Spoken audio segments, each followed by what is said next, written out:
आज आपण एक कुंडली पाहणार आहोत विदुर योगाची.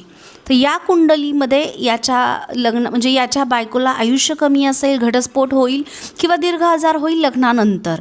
तर हे कसं, हे मेष लग्नाची कुंडली आहे. पहिल्या स्थानी मंगळ केतू आहे, दुसऱ्या स्थानी चंद्र आहे, चौथ्या स्थानी गुरु आहे, सहाव्या स्थानी शुक्र बुध आहे, सातव्या स्थानी राहू सूर्य ग्रहण योग आहे आणि अष्टमामध्ये शनी आहे. तर या व्यक्तीकडे खूप सगळा पैसा आहे, परंतु याला लग्नाचं सुख नाही आहे.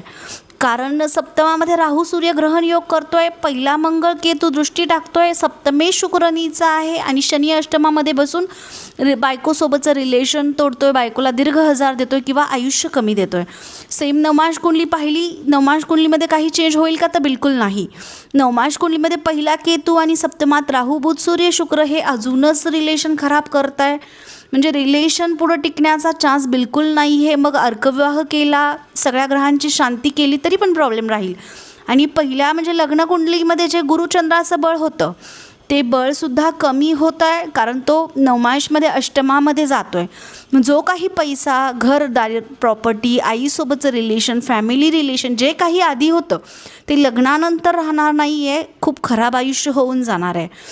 त्यामुळे जर या व्यक्तीनं लग्न न करता राहिली तर हिचं आयुष्य चांगलं राहील, परंतु लग्न केलं तर मग तिला आयुष्यामध्ये खूप प्रॉब्लेम होईल. मग लव्ह मॅरेज असो की अरेंज मॅरेज असो, कारण ही कुंडली अशी आहे की पैसा प्रॉपर्टी खूप आहे पण लग्नाचं सुख नाही आहे.